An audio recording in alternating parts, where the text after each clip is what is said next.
Conflict perspective. People believe crime is caused by the poor and minorities. The conflict approach is saying an unstated assumption in our society is that the poor are the ones committing crimes and minorities. Sort of this is like common knowledge in America. It's the poor who commit crimes. So therefore, a lot of us assume the justice system should disproportionately monitor, arrest, and sentence these people. But the conflict approach says it's a false assumption. This is how data is generated. There's a monitoring bias. Who is being monitored? Is it poor black men? Is it black men? Is it poor people in general? They're being monitored more. They're being pulled over more. So then, the law enforcement disproportionately monitors them, then they disproportionately arrest them, and then they're going to generate data, which proves that these groups disproportionately commit crime. In sociology, we refer to this as a self-fulfilling prophecy. It's when you expect something to happen, you do things that make it happen, and then you collect data that shows that you were right. It's called a self-fulfilling prophecy. After behavior has been monitored and the law enforcement have come in and arrested people, sent them to jail, one day you will get your day in court, or you will be plea bargained. How does the conflict approach look at this legal system? This one's actually very simple, and I think you're probably familiar with it. The idea here is that there are two legal systems. There's a legal system for the wealthy and the legal system for the have-nots, the working class. The wealthy are able to afford very good private lawyers. Lawyers are very, very, very expensive. So the poor generally have public defenders, and these public defenders have a lot of work on their hands and not a lot of funds to do work for you.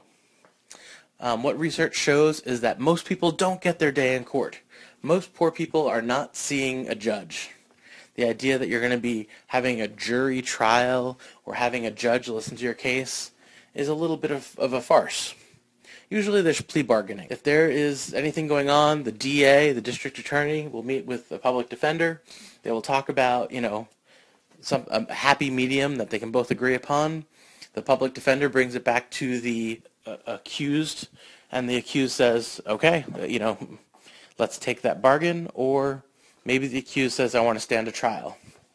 And the public defender will probably say, take the deal, because we're not going to win in court. A lot of people plea bargain. A lot of poor and minority folks are plea bargaining rather than fighting it. The last step in our chain is the correction system.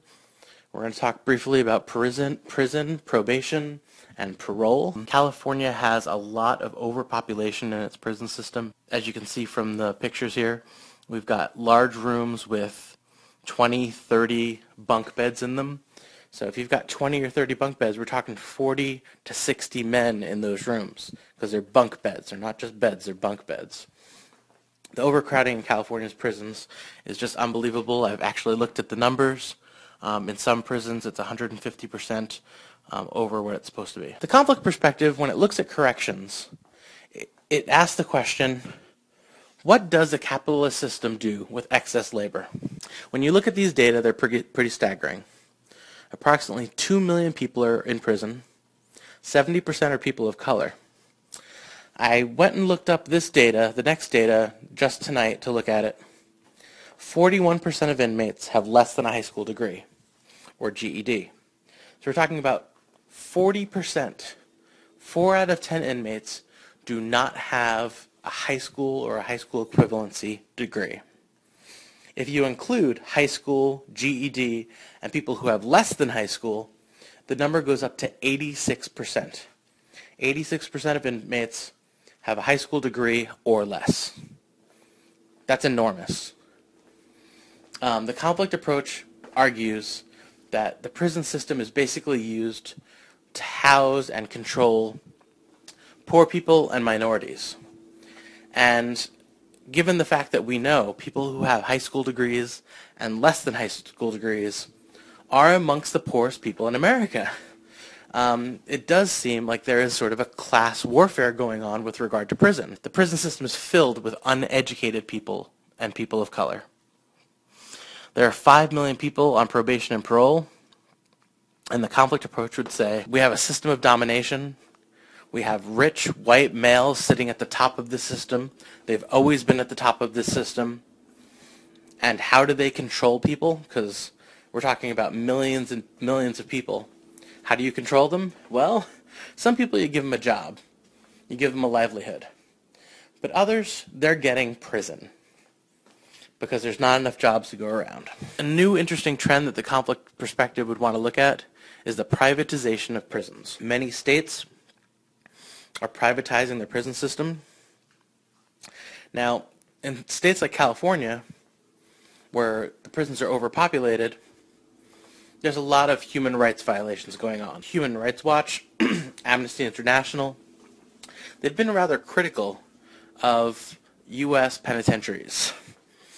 We don't have a spotless record where we treat our criminals really well. And a lot of these organizations that care about human rights are very worried about corporations taking over prisons. Corporations are making a lot of money with prisons. There are construction companies that are running prisons. IBM, Motorola, Texas Instruments, Honeywell, Microsoft, Boeing, Revlon, and Pierre Cardin. So you might be asking yourself, why are these corporations running prisons? Why are they invested in the prison system? Well, there's a lot of advantages. There's no minimum wage, no unions, no griping. It's actually an interesting phenomenon when you really think about it. A lot of people are complaining that jobs are going to third world countries right now. The United States has raised its minimum wage to such a point that we can't have manufacturing jobs. And a lot of jobs are moving to Mexico, Vietnam, China, India, etc. because they have lower minimum wages.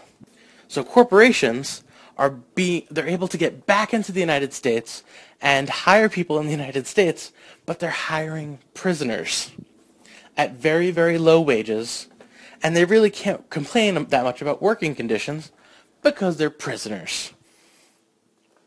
So this is a really fascinating thing when you think about it economically and politically. We're not talking about crime.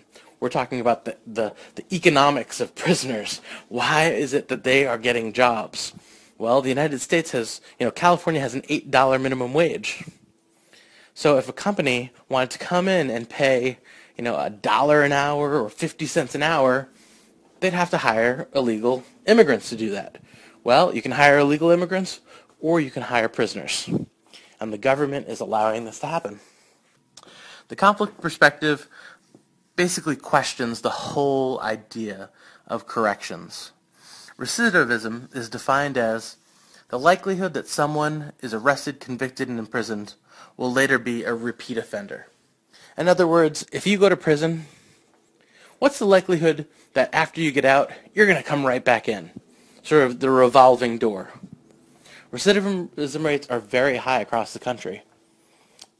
And the idea that prisons are correctional, like they're fixing someone, it's a big euphemism. Is that really happening?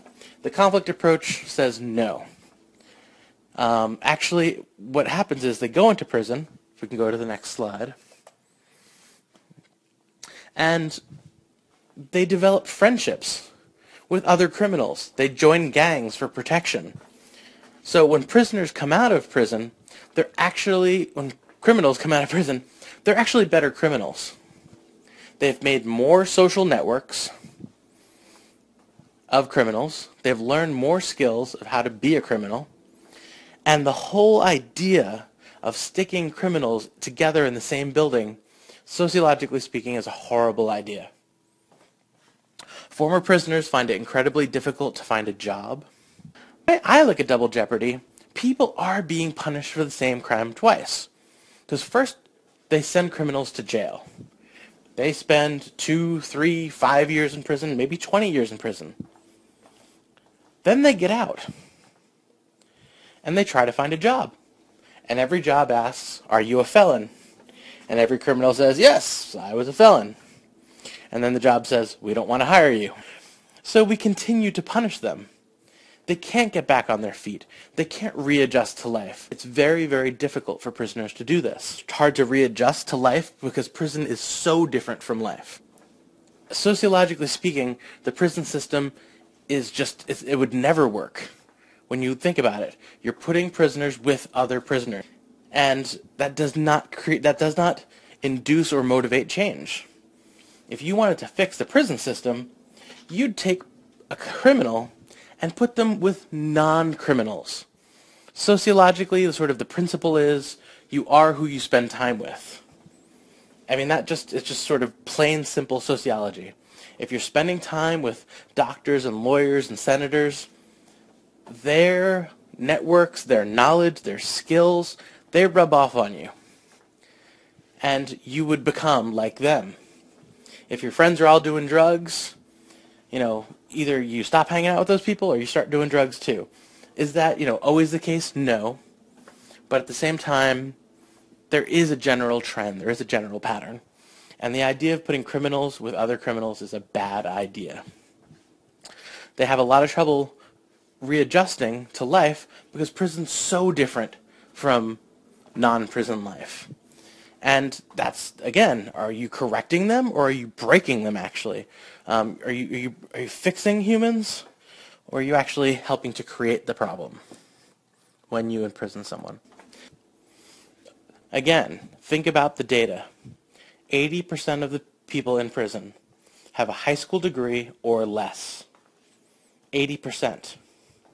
So, if you want to fix the crime problem, maybe our education system needs to be fixed.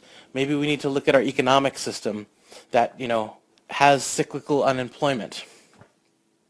These are the type of things that a conflict perspective would look at in terms of crime.